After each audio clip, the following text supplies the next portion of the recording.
दोस्तों, एक पल के लिए सोचिए, एक लड़की है।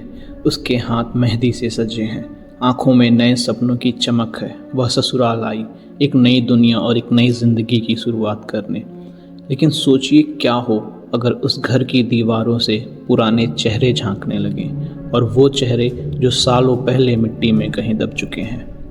यह कहानी बिहार के एक गांव की है, लेकिन मैं उस गांव का नाम नहीं बताऊंगा और न ही उन लोगों का असली नाम लूंगा। यह कहानी मुझे मेरे एक दोस्त ने सुनाई थी, जिसके बाबा ने इस केस को खुद संभाला था।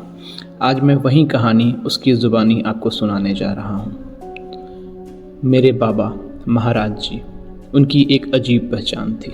वह पंडित भी थे और कुछ ऐसा जानते थे जो आम आदमी की समझ से परे था। उन्हें ऐसे रहस्य मालूम थे जो सिर्फ जिंदा लोगों तक सीमित न थे। उस रात बारिश हो रही थी, वह ठंड जो हड्डियों तक उतर जाती थी। लगभग रात के 7-8 बजे होंगे, तभी किसी ने दरवाज़ा ज़ोर से खटखटाया। दरवाजे पर 27-28 साल का एक आदमी खड़ा था, शशि। लेकिन उसे आदमी कहना या उसे जिंदा आदमी कहना गलत होगा, क्योंकि जो मैंने देखा वो बस एक शरीर था जिसमें जान जा चुकी थी। वह चेहरा, उसका चेहरा मानो किसी ने उसका सारा खून निकाल कर उसकी जगह ठंडी मिट्टी भर दी हो। एकदम सफ़ेद, लेकिन ऐसी सफ़ेदी जो डर से भी आगे की कोई चीज़ बयां कर रही थी।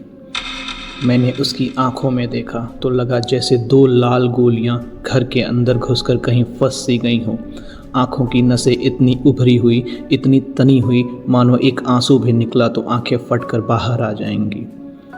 मैंने उसके हाथ में पानी का ग्लास दिया, लेकिन उसका हाथ इतना कांप रहा था कि ग्लास के किनारे उसके दांतों से टकराने लगे।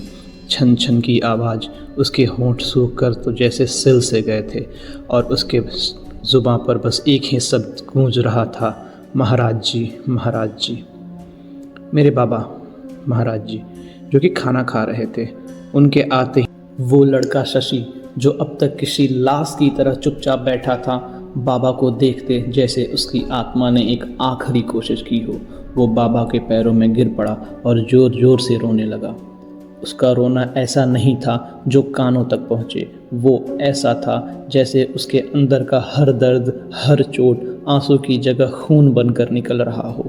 आवाज़ तो नहीं थी, पर गला दबने और घुटने से दबी हुई ध्वनि, जैसे कोई अंदर ही अंदर मरा जा रहा हो, और बीच बीच में बस एक ही शब्द, महाराज जी, महाराज जी, ओकरा के बचा ली, ओकरा के बचा ली। हम बच्चे थे, इसलिए ये हमारे लिए कोई खेल नहीं था। ये वो दृश्य था जिसे देखकर हमारी बचपन की मासूमियत भी डर जाया करती थी।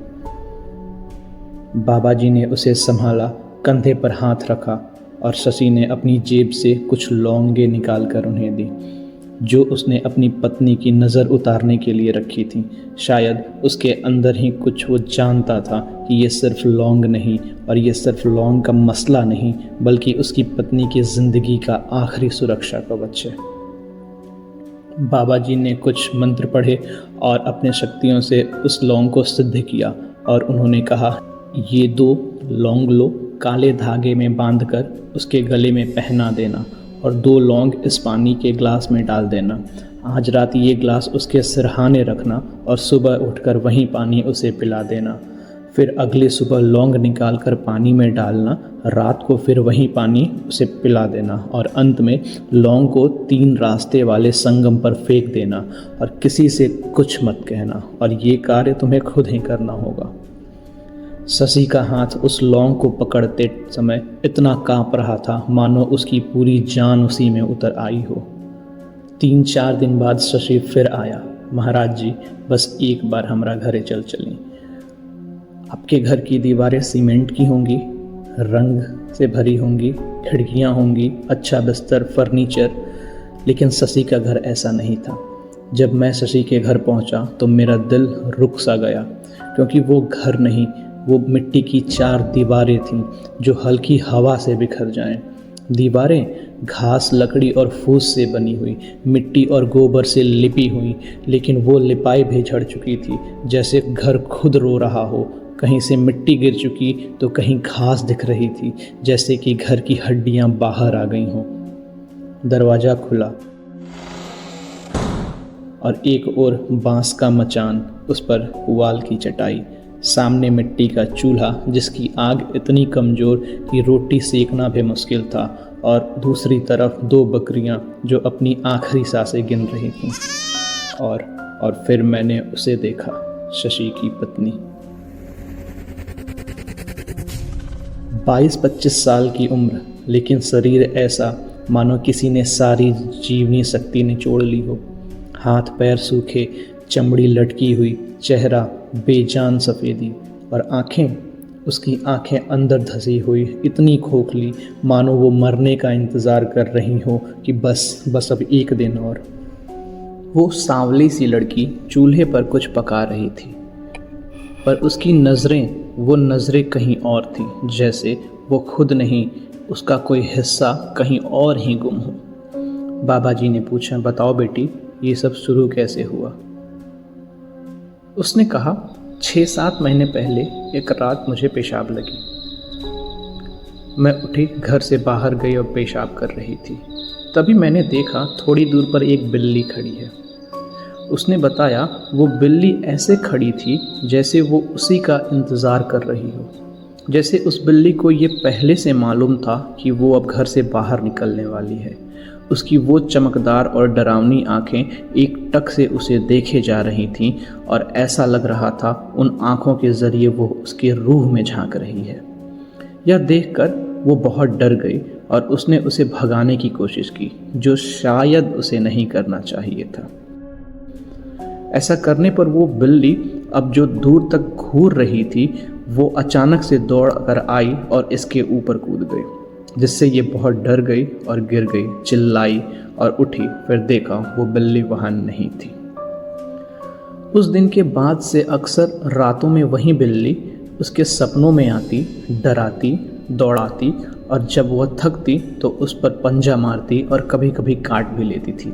और सुबह जब वो उठकर उसे देखती तो ठीक उसी जगह पर उसे काले धब्बे निशान पड़े मिलते, जहां सपने में बिल्ली ने काटा या खरोचा रहता था।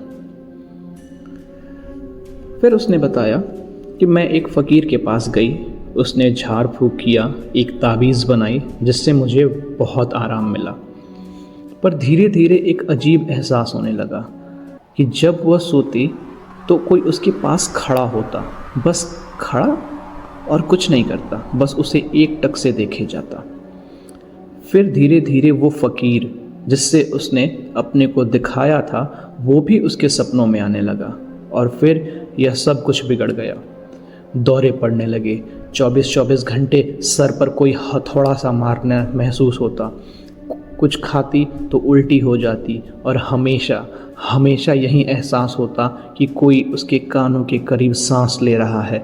उसकी मौजूदगी मुझे हमेशा महसूस होती रहती थी। पिछले 4-5 दिन से बस 1 या 2 रोटी मैंने खाया है, और यही हाल चल रहा है मेरा। मुझे बचा लीजिए, मुझे बचा लीजिए। बाबा जी ने कुछ सामग्री मंगाई, जैसे लौंग, कच्चा चावल, अगरबत्ती, पीपल के कोपल और कुछ फूल। अब तक बस 2 इंसान बात कर रहे थे, लेकिन अब हवा बदलने लगी थी। कुछ तो होने वाला था, कुछ ऐसा जिसको न किसी ने सोचा था, न किसी ने उम्मीद लगाई थी।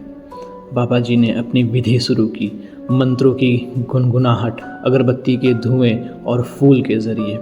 वो लड़की जो अब तक एक पत्थर की तरह थी, उसका जिस्म हिलना शुरू हुआ, धीरे धीरे, फिर और तेज, फिर इतना तेज लगा कि कोई उसके अंदर से बाहर आना चाह रहा हो।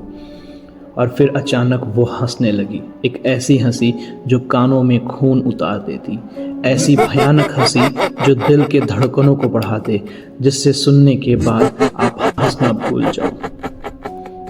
उसी के साथ रोना, दोनों एक साथ, जैसे उसके जिस्म से 2 लोग हैं। एक रो रहा है, दूसरा हंस रहा है। एक दर्द से चिल्ला रहा है, दूसरा उसे दर्द पर तालियां बजा रहा हो। मैं अपना हाल कहूँ, मेरा हाल जैसे मुर्दा, सांस भी नहीं ले पा रहा था मैं। चेहरे पर डर नहीं, डर से कुछ बहुत ही ऊपर था, कोई आवाज़ नहीं, बस वहीं रोना और हंसी, अब और तेज, अब और तेज, जैसे उसके अंदर कोई एक जंग सी छिड़ी हो। और फिर बाबा जी ने उस पीपल के कोपल को कुछ मंत्र पढ़े और उसके कानों से स्पर्श कराया। उससे स्पर्श होते ही ऐसा लगा मानो उसके अंदर से किसी ने कुछ चिमटे से खींच लिया हो, और फिर एक बहुत ही चिल्लाने सी आवाज़ आई, और फिर बस रोना, हंसी बंद, सिर्फ रोना। और वो रोना ऐसा जैसे उसकी आत्मा को कोई उसके शरीर से बाहर निकाल रहा हो। फिर बाबा जी ने पूछा, तू के है वो? और फिर वो आवाज़ आई,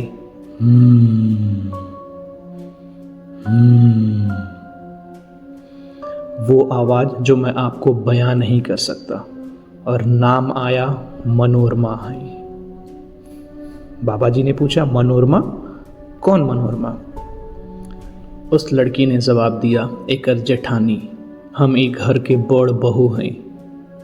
यानी वो उस परिवार की बड़ी बहू मनोरमा। इतना सुनते वहाँ खड़े सभी लोगों ने बस एक स्वर में एक ही जवाब दिया, ये सब नौटंकी, ये ड्रामा यहाँ बंद करो, ये तमाशा हो रहा है, इसे कुछ नहीं हुआ, ये बस ढोंग कर रही है। बस इतना सुनने भर की देर थी, पर उस आवाज़ में उस लड़की ने उन सारे लोगों का नाम लेना शुरू कर दिया जिन्हें वो आज तक मिली तक नहीं थी। घर के लोग तो घर के, पड़ोसियों और रिश्तेदारों का नाम, जिसे इस नई नवेली दुल्हन ने आज तक देखा तक नहीं था। आखिर ये राज उसे कैसे पता चला? बाबा जी ने फिर समझाया, तुम इस घर की बड़ी बहू हो, क्या ज़रूरत है इसे तंग करने की, क्या ज़रूरत है इसे परेशान करने की? छोड़ दो इस बच्ची को, इसका दर्द तुम समझो। लड़की ने जवाब दिया, हमारा चलते? अरे हमारा चलते इस जिंदा बिया ना तो मतलब वो ये कहना चाह रही थी कि मेरे वजह से वो अब तक जिंदा है, वरना इसको सब मिलकर मार चुके होते। इतना सुनते हम सब भौचक्के रह गए। बाबा जी ने कहा, तू नहीं तो फिर और कौन के? तुम नहीं तो फिर इसे और कौन मारना चाहता है? फिर उसने जवाब दिया, एकरा देह पर हमरा अलावा और ही बाड़सन। उसका ये कहना तो मानो जले पर नमक छिड़कना सा था। अभी तो एक चोट से हम संभल लेते कि ये सुनकर कईयों के होश उड़ गए कि अभी इसे और भी कोई मारना चाहता है। फिर उस लड़की ने शशि के ऊपर उंगली करते हुए कहा, हमरा के एकर बाप मोइले बा। उसने अपने ससुर का नाम लेकर उसके बारे में कहा, उसके ससुर ने उसको मारा है। उसने बताया जब उसकी शादी हुई, साल के बाद एक लड़का हुआ, तब से वो उसे डायन यानी काला जादू करने के लिए मजबूर करने लगा था। कहता कि ये विधि सीखने के लिए तुम्हें अपने बेटे की बलि देनी होगी, वरना मैं तुम्हें मार दूंगा। उसका अपना ससुर उसके अपने बेटे की जान मांग रहा था, वो भी डायन बनने के लिए। उसने कहा कि मैं नहीं मानी, तो उसने मेरे ऊपर काला जादू किया। सपनों में आने लगा, वो प्रेत मुझे मारने लगे, सिर दर्द से फटने लगता था, मन करता अपना सर किसी चीज़ से लड़ाकर फोड़ लूं, अजीब अजीब सी हरकतें करवाता। घर में सब लोग मुझे पागल कहने लगे, और एक दिन यह सब मुझसे बर्दाश्त के बाहर हो गया, और सहते सहते निचोड़ते निचोड़ते एक दिन मैं यहाँ से चली गई। और अब उसका ससुर वही काम अपनी छोटी बहू पर आजमा रहा है, और वो इसे भी मार रहा है, और हम इसको बचा रहे हैं। सबको ये तो पता था कि उसका ससुर झाड़ फूक तंत्र मंत्र करता है, पर ये राज किसी को नहीं पता था। बाबा जी ने मामला देखकर उसे समझाया, और पता चल गया कि इसके शरीर पर एक से ज़्यादा आत्माएं हैं। तो बाबा जी ने उसके सामने थोड़े से चावल रखे, उन चावलों को अगरबत्ती दिखाई, थोड़े फूल चढ़ाए और कुछ मंत्र पढ़े, और बोला, ठीक है, मैं अब दूसरे को बुला रहा हूँ, तुम तब तक इस स्थान पर आकर बैठो। और फिर अजीब हिदायत दी शशि को। बोला, शशि, उसके बालों में थोड़े से बाल पकड़कर बांध दो। दोस्तों, कहानी यहाँ ख़त्म नहीं हुई है, बल्कि उस मोड़ पर आ गई है जहाँ से वापसी का रास्ता बंद हो जाता है। बाबा जी ने बाल को गांठ बांधने को क्यों कहा, और वो ससुर जिसने अपनी ही कुल मर्यादा को ताक पर रखकर अपने ही पोते की बलि मांगी थी, अब वो क्या करने वाला था। पर याद रखिए, उस घर में सिर्फ एक मनोरमा नहीं थी। अब राज जब बाबा ने दूसरे को बुलाया तो जो आवाज़ निकली उसने शशि के पैरों तले ज़मीन को खिसका दी, क्योंकि वो आवाज़ उसकी पत्नी की नहीं बल्कि उस शख्स की थी जो बरसों पहले वहाँ से जा चुका था।